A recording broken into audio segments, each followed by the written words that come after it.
Tahniah diucapkan kepada anggota APKS kerana menggagalkan kemasukan 112 orang warga Bangladesh, India, Pakistan ke Malaysia kerana tidak memenuhi syarat.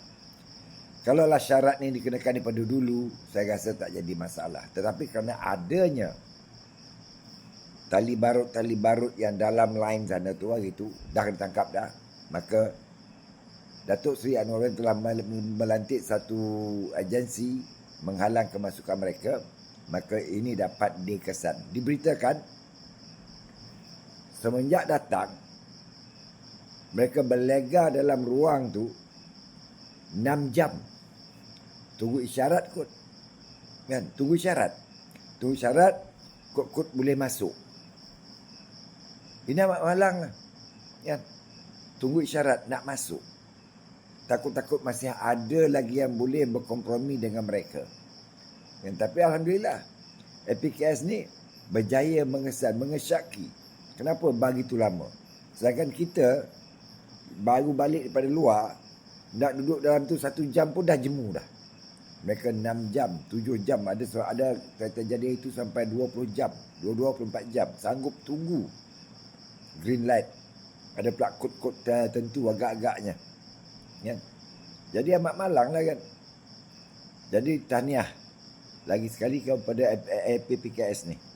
Ya, semoga dapat dibenteras dengan lebih banyak.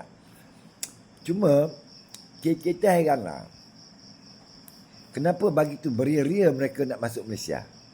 Ini KPDN ni dengan sumber manusia ni dia tak boleh pandang ke? Ya, sumber manusia yang import pekerja masuk ni.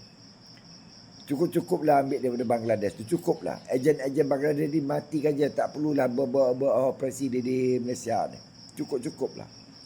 Baru-baru ni, sekumpulan wanita daripada negara mereka bersiap buat tarian gelek lagi. Kan? Dan ada pula jadi doktor, buka klinik separah itu. Lemah sangat ke undang-undang kita Malaysia ni. Saya kira mereka berani melanggar undang. Mereka tak peduli. Adakah ada bantuan-bantuan orang tertentu?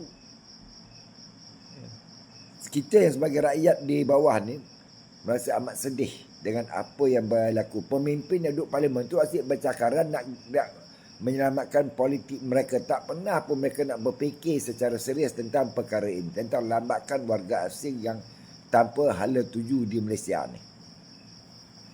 Ya.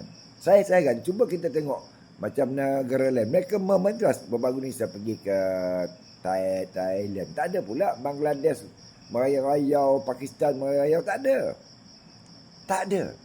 Sebab mereka tahu di sana undang-undang cukup ketat. Dan anggota keselamatan di sana seperti polis, immigration, mereka tidak berkompromi. Ya. Seperti Jabatan Pengurutan Jalan, tak berkompromi langsung. Kita di Malaysia tak tengok warga asing tanpa lesen memandu lori, memandu kereta, private sapu, Grab.